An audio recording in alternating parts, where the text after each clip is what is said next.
Hi, and thanks for joining us here at Inspire. Today, we're joined by author Frances Stickler and artist Erin Fleming. Thanks for taking time to have a chat to us. Hello, thanks for chatting to us. That's okay, great. Right. So, Frances, you're author, Erin, you're artist, and you have been recently chosen to be the resident artist for Inspire. How does that feel? Amazing. It's the job that I've been looking at ever since it started, and I've been following the artists and the authors that do it for the last few years. So I was absolutely thrilled. Yeah. Yeah, I'm super excited. It's a different one for me. My background is I'm a theatre designer, and I've recently been kind of adapting my work to kind of work within sort of workshops and educational settings. So it's a brilliant springboard for me to have a go, I think. So I'm super excited.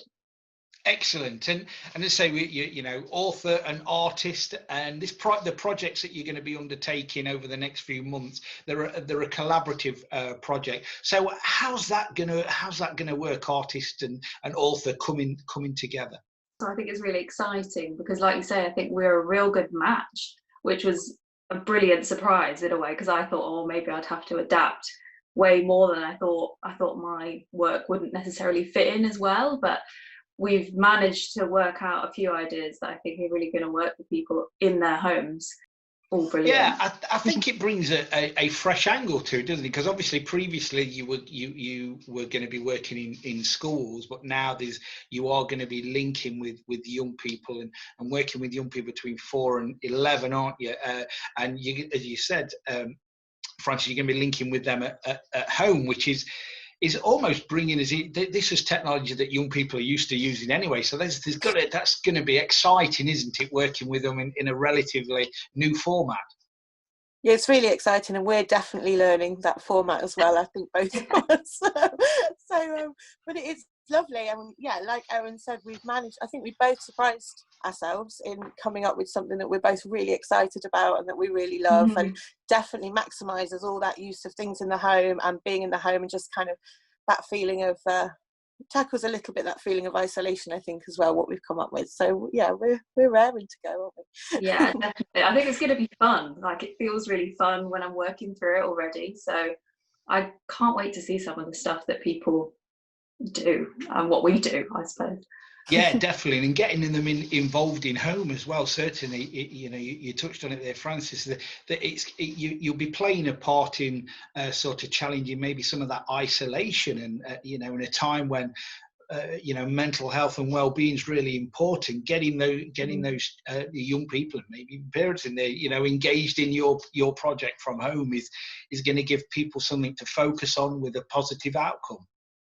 Yeah, I think that quite quickly became the rationale for us, because it's so different for everybody, and then you suddenly start to worry about everybody having access to stories and books, and we needed to create an avenue for children who don't always have that to kind of create their own stories and their own fun. Plus, Erin, I think, has already done a lot of work with objects around the home, and I've written quite a few books about pretend play being inspired by lots of things that you can find in the house, so it just seemed a really good fit when we came up with it. It does. It sounds like a natural pairing, certainly. What are you looking forward to then the most in all this project? I think for me, I'm excited to see what everybody comes up with and how children and families respond to what we've got planned.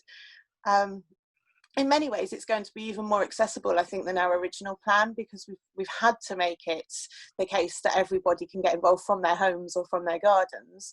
So I'm hoping that we'll see loads and loads of people getting involved, and I'm really looking forward to hearing and seeing all the responses. Without giving us too many spoilers, can you give us a sense of the direction it's going in? Have you got any ideas bubbling between you that might come to pass?